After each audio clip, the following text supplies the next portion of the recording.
निसर्गाच्या कुशीत एक अनोखा प्रवास, पुण्याच्या धक्काधक्कीतून सुटका आणि समुद्राच्या लाटांत हरवण्याचा आनंद. पुण्यावरून कोकणाला पोहोचण्यासाठी आम्ही ताम्हिणी घाट हा मार्ग निवडला. ताम्हिणी घाट म्हणजे हिरवाई, धबधबे आणि वळणावळणाचे रस्ते. जसजसं घाटात प्रवेश करतो तसं थंडगार वारा, दाट जंगल आणि धुक्याने झाकलेली डोंगर मन मोहून टाकतात. ताम्हिणी घाट हा फक्त एक रस्ता नाही, तर तो एक प्रवास आहे जो तुम्हाला निसर्गाच्या अगदी जवळ नेतो. इथलं शांत वातावरण आणि निसर्ग सौंदर्य तुमचा दिवस खास बनवतात. घाटाच्या प्रवासात तुम्हाला अनेक ठिकाणी चुलीवरच्या गरमागरम भाकऱ्या, पिठलं आणि मसाला चहा मिळेल.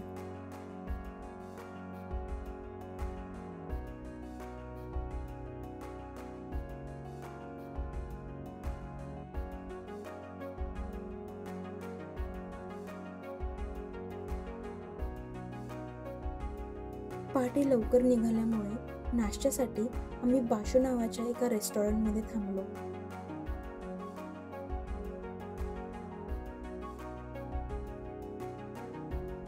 हलका फुलका नाश्ता करून आणि कॉफी पिऊन झाली की आम्ही आमच्या पुढच्या प्रवासाला सुरुवात केली. घाट पार करून जसजसं आपण कोकणच्या दिशेने उतरतो तसं हवेत गोड गारवा जाणवायला लागतो. डोंगराआडून अचानक दिसणारा निळाशार समुद्र आणि त्याच्या लाटांचा आवाज मनाला वेड लावतो. पहिल्यांदाच दिसणाऱ्या समुद्र किनाऱ्यांचा ते पहिलं दर्शन आयुष्यभर लक्षात राहणारं असतं. तब्बल 300 किलोमीटर अंतर पार करून शेवटी आम्ही आमच्या रिसॉर्टवरती पोहोचलो. हे रिसॉर्ट गणपतीपुळे इथे वसलेलं अलिशान आणि शांततापूर्व ठिकाण आहे. निसर्गाच्या सानिध्यात असलेलं या रिसॉर्टमध्ये राहून आम्हाला खूप आरामदायी आणि रिलॅक्स वाटलं. रिसॉर्टची लिंक खाली डिस्क्रिप्शन बॉक्समध्ये आहे.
हा आहे रिसेप्शन एरिया.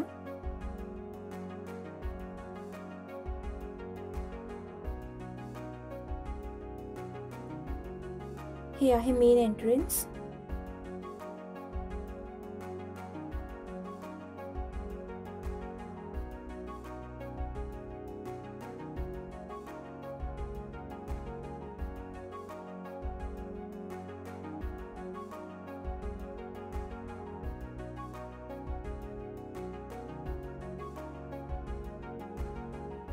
अतिशय भव्य आणि सुंदर प्रॉपर्टी आहे.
प्रवास करून दमलो होतो, त्यामुळे रूमवरती गेल्यावरती फ्रेश झालो, पेटपूजा केली आणि थोडीशी विश्रांती घेतली.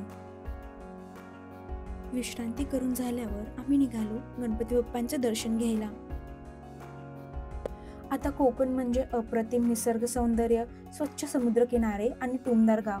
पण जर कोकणातलं सर्वात सुंदर, पवित्र आणि सागरी किनारी वसलेलं ठिकाण पाहायचं असेल तर गणपतीपुळे हा प्रवास अनिवार्य आहे. गणपतीपुळे हे केवळ एक पर्यटन स्थळ नाही, तर हे आहे स्वयंभू गणपतीचं पावन ठिकाण. हजारो भक्त दरवर्षी इथे गणरायाचं दर्शन घेण्यासाठी येतात. समुद्र किनाऱ्यावरती वसलेलं हे मंदिर आणि तिथला निसर्ग एक वेगळंच सकारात्मक वातावरण तयार करतो. मंदिर थेट समुद्र किनाऱ्यावर असल्याने दर्शन घेताना समोर अथांग समुद्र दिसतो. अशी मान्यता आहे की गणपतीची मूर्ती ही स्वयंभू आहे, म्हणजेच ती नैसर्गिकरित्या तयार झालेली आहे. शेकडो वर्षांपासून गणपतीपुळे हे भाविकांसाठी श्रद्धास्थान राहिले आहे. जर तुम्ही कोकणात जात असाल तर गणपतीपुळे मंदिराला नक्की भेट द्या आणि गणरायाचे आशीर्वाद घ्या. इथे दररोज सकाळी आणि संध्याकाळी आरती केली जाते. आम्ही ही गणपती बाप्पांची आरती केली, महाप्रसाद घेतला आणि मग बीचवरती गेलो. पांढरी वाळू, हवेतला गारवा, लाटांचा मनमोहक ताल आणि मावळता सूर्य हे सगळं पाहून दिवसभराचा थकवा त्या अथांग समुद्रात वाहून गेला.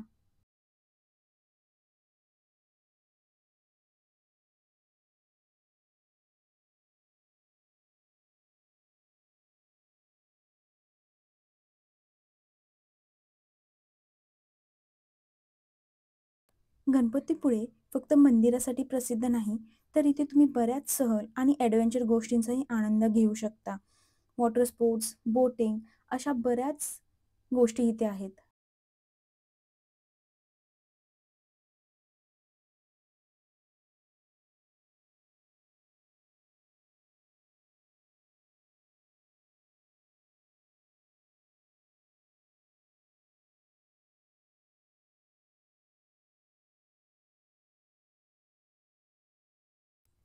तर मित्रांनो, आजचा संपूर्ण दिवस खराच अविस्मरणीय होता.